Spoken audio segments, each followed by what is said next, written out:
Semua berawal dari kacang polong. Ya, kacang polong. Kembali ke lebih dari seabad silam, tepatnya pada tahun 1906, seorang ekonom Italia bernama Vilfredo Pareto mendapati jika 20% dari tanaman kacang polong di kebun miliknya menghasilkan sekitar 80% dari hasil panen setiap tahun. Sebagai ahli ekonomi, penemuan ini kemudian ia terapkan ke skala yang lebih besar dengan kalkulasi yang cukup mengejutkan, yaitu sekitar 80% tanah di Italia dimiliki oleh 20% dari jumlah populasi, dan sekitar 80% dari total pendapatan di Italia diterima oleh 20% dari jumlah populasi.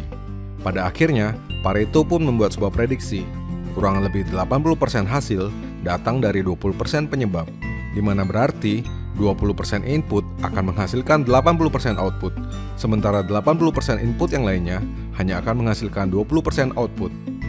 Fenomena ini kemudian dikenal sebagai aturan 80-20 atau prinsip Pareto. Di video ini, saya akan membahas bagaimana kita dapat menggunakan prinsip Pareto dalam aktivitas sehari-hari maupun bisnis secara lebih efektif. Mari kita mulai.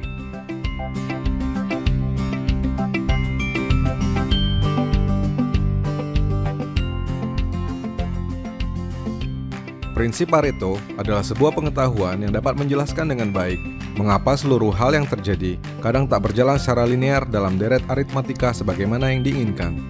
Kita meningkatkan jam kerja 2 kali lipat, tetapi tidak selalu mendapatkan hasil 2 kali lipat. Kita menambah banyak pegawai, tetapi produktivitas tidak bertambah sebanyak itu. Kita melebihkan lini produk baru, tetapi tidak mendapatkan profit yang lebih besar. Prinsip Pareto memberitahu kita bahwa ternyata setiap hal di dunia ini tidak terdistribusi secara merata. Prinsip ini terbukti cukup akurat saat diimplementasikan pada berbagai peristiwa. Di antaranya, 80% dari keuntungan perusahaan dihasilkan dari 20% konsumen. 80% kecelakaan di jalan raya disebabkan oleh 20% pengendara.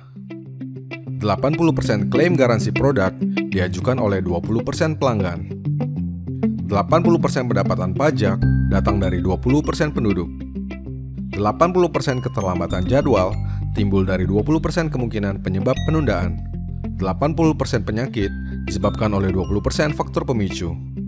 80% dari aplikasi yang terpasang di handphone kita, hanya 20% yang sering kita gunakan. Dengan prinsip yang sama, nilai ini juga dapat dibalik. Contohnya, 20% jumlah karyawan berkontribusi terhadap 80% kinerja sebuah perusahaan. Di channel YouTube ini, 20% dari video yang saya upload memberikan 80% views, di mana 80% sisanya hanya memberikan kontribusi sebanyak 20%. Kita dapat terus melanjutkan perhitungan tersebut untuk banyak hal yang lainnya. Dengan mengetahui prinsip Pareto ini, kita sekarang dapat melihat segala sesuatu dengan lebih terang, bukan? Kalau sudah begitu, maka tugas berikutnya adalah merubah strategi demi memaksimalkan outputnya. Ada banyak lapangan untuk menerapkan prinsip ini, mulai dari produktivitas, bisnis, time management, hingga interaksi sosial. Juga pada bidang yang lebih spesifik seperti olahraga, kesehatan, engineering, teknologi komputasi, dan lain sebagainya. Prinsip Pareto memungkinkan kita untuk melakukan lebih sedikit untuk hasil yang lebih banyak, yaitu dengan memaksimalkan bagian yang memberikan kontribusi lebih banyak dibandingkan yang lain. Jika kamu berjualan, marketing plan atau perencanaan adalah hal terpenting dibandingkan yang lainnya. Porsinya kurang lebih 20% dari seluruh proses yang terjadi. Tentu saja, kamu dapat menghemat banyak waktu dengan hanya memperhatikan yang 20% itu. Dan jika kamu memberikan usaha yang lebih banyak di sana, maka dampak 80% yang dihasilkan juga akan menjadi lebih besar. Kamu juga dapat memaksimalkan produk atau layanan yang kamu miliki. Caranya adalah dengan membuat daftar. Lalu ambil kira-kira 20% yang paling laku. Misalnya ada 10, maka pilih 2 yang terbaik. Besar kemungkinan itu punya kontribusi 80% terhadap keseluruhan omsetmu. Dengan memberi perhatian lebih pada 20% itu, kamu dapat meningkatkan 80% hasil secara keseluruhan. Kemudian, yang tak kalah penting adalah memaksimalkan sumber daya yang kamu miliki.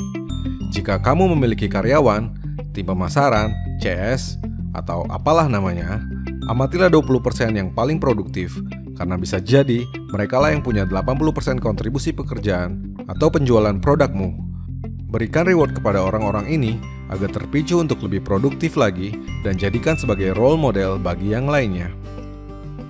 Selanjutnya, prinsip Pareto ini juga dapat kita gunakan untuk menggapai goal atau apapun yang ingin kita capai, yaitu dengan menentukan hal-hal penting kecil mana yang harus kita kerjakan terlebih dahulu sebagai prioritas, kira-kira 20% dari seluruh pekerjaan.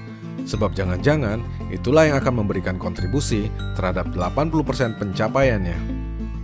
Alih-alih mengerjakan banyak hal lain yang memberikan kontribusi yang lebih kecil, lakukanlah yang paling kecil, tapi yang paling penting untuk memberikan output yang lebih berarti. Prinsip Pareto adalah sesuatu yang penting bagi kita. Meski demikian, perlu diingat jika prinsip ini bukanlah ilmu pasti alam yang nilainya selalu seperti itu dan tidak bisa diubah sama sekali. Sebab ia hanyalah prinsip, bukan sebuah hukum. Fungsinya sekali lagi adalah untuk menjelaskan apabila hampir seluruh hal yang ada di dunia ini tidak terdistribusi secara merata, satu tidak selalu berarti satu, dua tidak selalu berarti dua. Dengan mengetahuinya, kita dapat memberikan perhatian kepada 20% bagian yang paling penting untuk meningkatkan 80% hasilnya. Saya akan menutup video ini dengan menggunakan prinsip Pareto. Prediksi saya, dari 80% penonton video ini, hanya akan ada 20% yang mendapatkan manfaatnya dan menerapkannya dalam bisnis mereka. Sisanya mungkin tak percaya, bingung, atau bertanya dalam hati. Sejak kapan cerita tentang kacang polong dapat menghamburkan 7 menit dengan begitu percuma? Saya, Rianto Astono.